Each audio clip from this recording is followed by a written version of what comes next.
Well, never mind all that stuff, because COVID also taught Sunny Hostin how to get her groceries delivered. Yeah, I know, amazing. But that means it's time for... Living your life and you're feeling low. You don't know what is true. You don't know what's true. So you quick flip through the channels to watch Sunny on The View. Oh my God, the stuff she says is dumb. Where the hell they get this woman from? She's a host who's always crass and lame, with lots of nonsense to proclaim. Sunny Hostin just spiraled into a complete meltdown, and no, you can't blame Mercury in retrograde this time. Greg Gutfeld came at her so sharply that even the teleprompter looked like it wanted to quit. The hypocrisy was ripped open, the drama skyrocketed, and tissues practically flew across the studio. If you've ever wanted to witness someone unravel faster than a bargain wig in a hurricane, this was the ultimate moment. And you won't believe what slipped out of her mouth once those cameras finally stopped rolling. Make fun of The View a lot, but that's only because they keep talking. Those hens are always clucking. They get to say stupid stuff for an hour every day, and then I get to say stupid stuff for an hour every day, except on purpose. But every now and then, one of those dingbats inadvertently says something that reveals modern liberal thought so perfectly it deserves further study. You know, like a weird serpent that washed up on the beach and you want to poke it with a stick. Sunny Hostin finally cracked wide open, and this wasn't the usual slip-up that happens daily on The View when someone dares to ask a question tougher than, "What's your favorite color?" This was a full-on, high-definition, 4K Ultra HD televised breakdown for the world to see. And the spark that ignited it all? None other than Greg Gutfeld, who managed to expose more hypocrisy in just 2 minutes than The View has managed to bury in over 2 decades. So, Sunny, I bet you haven't been in a supermarket since COVID for about 3 years. I haven't been in a supermarket since COVID. For about 3 years. That's when I discovered Instacart, and I give them a big tip because they don't always pay their people well, and it's so that's been an issue, I think, for the company. But man, you can get toiletries, you can get fire logs. You know those big Bounty towels you don't want to carry. Those from Costco. Somebody else goes. Fire logs? She had to tell the audience that she tips big because even she knows she sounds insufferable. Hey, I'm an but at least I tip. It all began like any other Tuesday on The View, which means the opening felt less like a talk show and more like a group therapy session filled with loud affirmations and endless self-congratulation. As always, the panel proudly declared they were once again saving democracy, one misguided opinion at a time. Sunny Hostin, playing the role of legal expert with all the finesse of a teenager fumbling through Guitar Hero, enthusiastic but painfully off-key, took center stage. Her grand insight? That every problem in the world is always someone else's fault, and facts don't matter as long as you shout your lines with enough passion. Hostin's obsession with race gets thrown back in her face. Today's video comes to us from Sunny Hostin. Sounds like a town. We're in Sunny Hostin. She was on PBS's Finding Your Roots, a show dedicated to researching celebrity ancestry. For context, Sunny is a staunch supporter of reparations and has made a fortune spewing nonsense about white privilege and racial justice. Well, turns out she's not as oppressed as she claims she is. She's actually the descendant of slave owners from Europe. Here's how she took the news. If you've never tuned in to The View, just picture the comment section of a heated political Facebook thread, only hosted by people who once skimmed a Wikipedia page on the Constitution and suddenly crowned themselves scholars. Sunny fits right into that chaos. She's considered the voice of reason, but only if your definition of reason includes shouting, "Threat to democracy," every single time someone dares to challenge her latte-fueled worldview. Wow. I'm a little bit in shock. I just always thought of myself as Puerto Rican, you know, half Puerto Rican. I didn't think I was, my family was originally from Spain and slaveholders. Yeah. So how are you feeling, my friend? I think it's actually pretty interesting that my husband and I have shared roots. Yeah. So I do appreciate that. And I think it's great for our children to know this information. I guess it's a fact of life that this is how some people made their living, on the backs of others. Fact of life. Interesting change of tune. For more, we go to our chief Sunny Hostin correspondent for a reaction.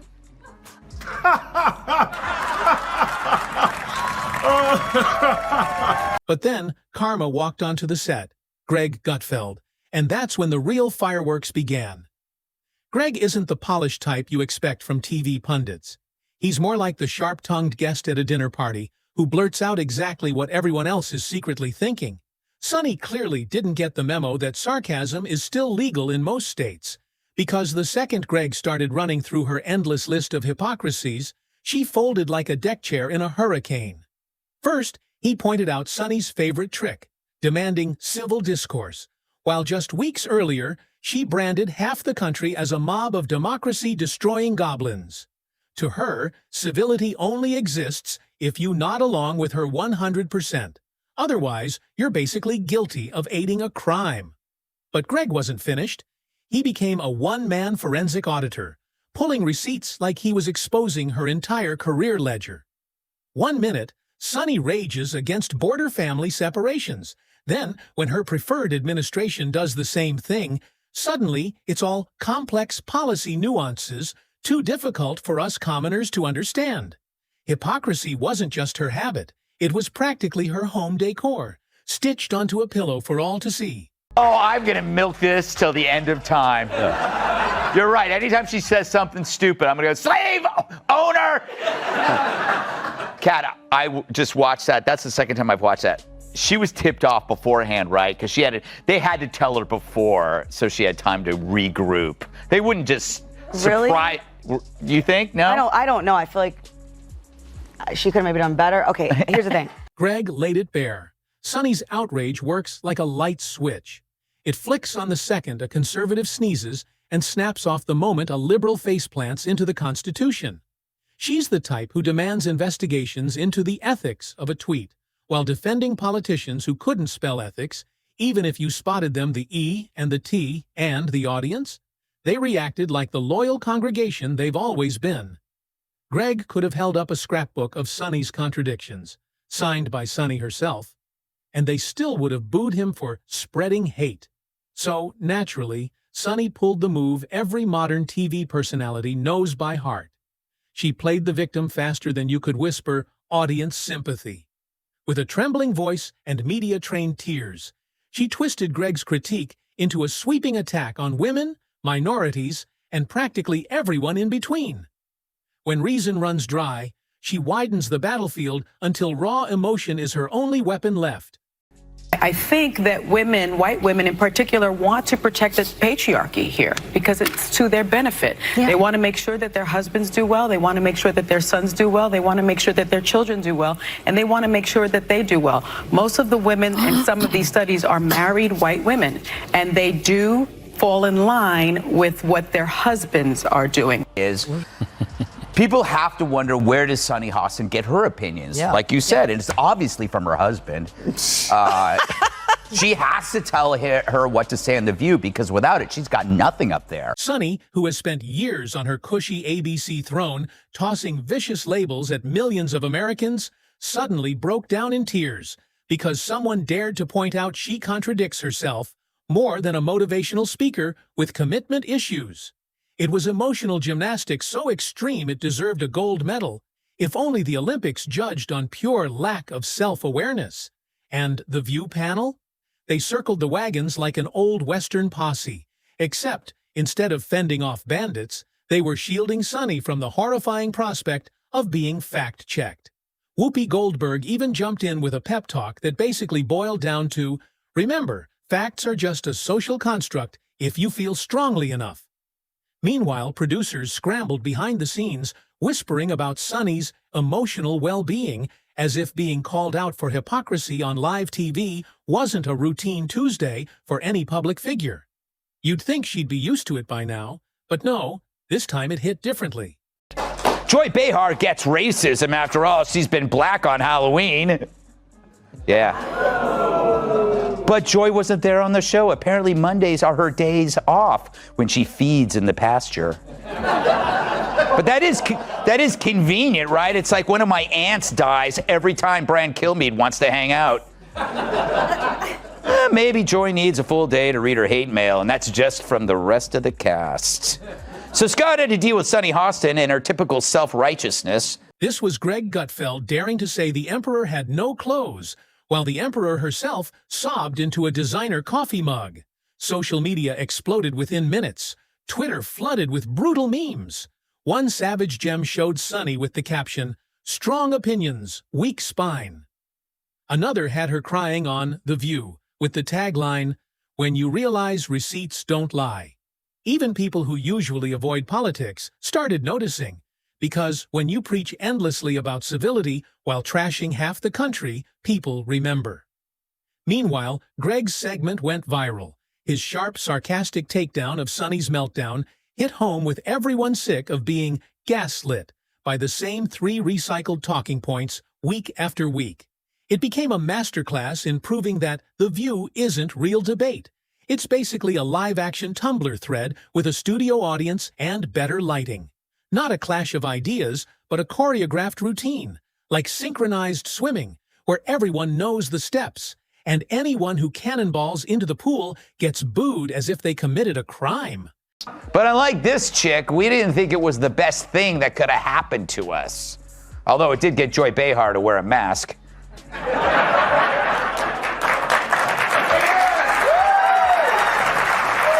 You make me sick. It's funny, her being named Joy is like me being named ugly. What made the entire fiasco even juicier was watching. The View scrambled to reframe the disaster. Suddenly, this wasn't about Sunny's hypocrisy. No, this was now a crusade about protecting women and standing up to bullying. Apparently, pointing out contradictions has been upgraded to a federal hate crime. The truth is, The View has become nothing more than a padded safe space for ideas that collapse the moment they're tested by serious adult conversation. Sunny Hostin and her co-hosts aren't chasing debate.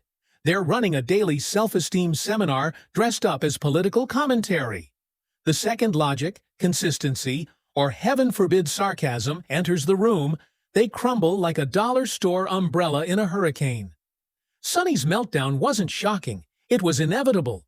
She'd been stacking her tower of contradictions for years, brick by brick, hypocrisy by hypocrisy. Greg Gutfeld simply did the unthinkable. He sneezed, and the whole shaky structure collapsed in seconds. Did you watch the whole thing or just the parts that I sent you? I watched it. Obviously, just the parts that you said. Did I watch a whole episode of The View? No woman can do that unless you're stupid. But I have a job. Here's the thing. How can they call themselves progressives when they keep saying that nothing has progressed? Then it's on them.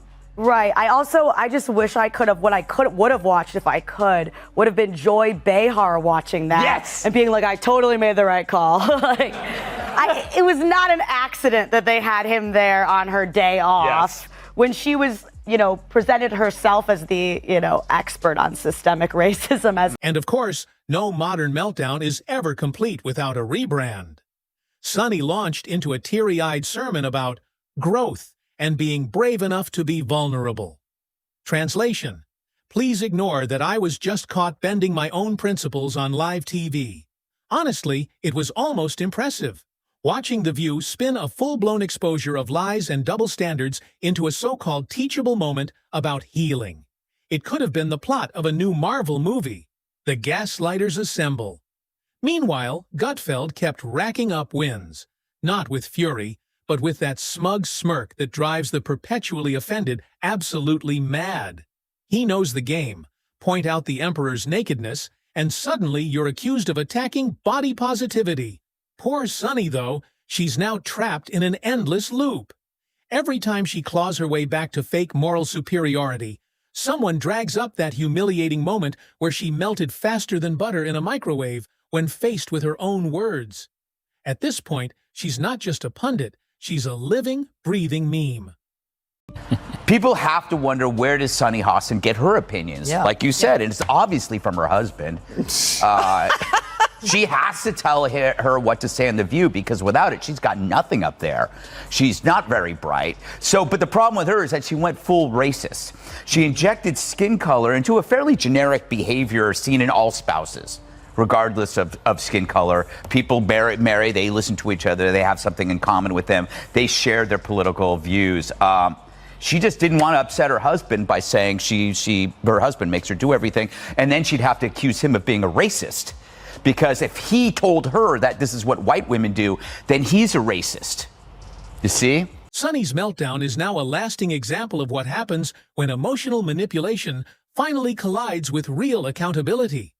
In a fair world, The View would take this moment to reflect, maybe even invite guests with opposing perspectives, encourage genuine debate, and rediscover the lost art of talking like adults without clutching a fainting couch every time someone dares to disagree. But let's be honest, the odds of The View embracing intellectual honesty are about the same as Sunny Hostin winning a Pulitzer for political courage. Instead, brace yourself for episodes packed with emotional support llamas, guided breathing sessions, and a 3-part series titled Why Feelings Matter More Than Facts. And Sunny? She'll keep climbing her imaginary high ground, mistaking altitude for morality, delivering polished speeches about how truth matters, while dodging anything resembling actual truth as if it were toxic waste. Meanwhile, Greg Gutfeld will keep doing what he does best, reminding America that the emperor isn't just naked. He's demanding a standing ovation for his wardrobe. More time to talk. And I thought Will Smith wouldn't let a black man finish. If her IQ was half as high as her smugness, she'd be Einstein. And later it got weird after Whoopi Goldberg asked a question and Sunny chimed in again. If nothing else, Sunny's breakdown handed the world a gift. A perfectly televised reminder that hypocrisy always ends up devouring itself. You can only fool yourself and your audience for so long before someone finally points, laughs, and refuses to play along. And oh, did people laugh. In the end, Sunny Hostin's collapse wasn't just about being exposed. It wasn't even strictly about politics. It was about the unavoidable collision between fragile egos, manufactured outrage, and the cold, immovable wall of reality. The View spun the wheel, and this time it landed squarely. Not on victory, not on civility, but on pure, unfiltered humiliation.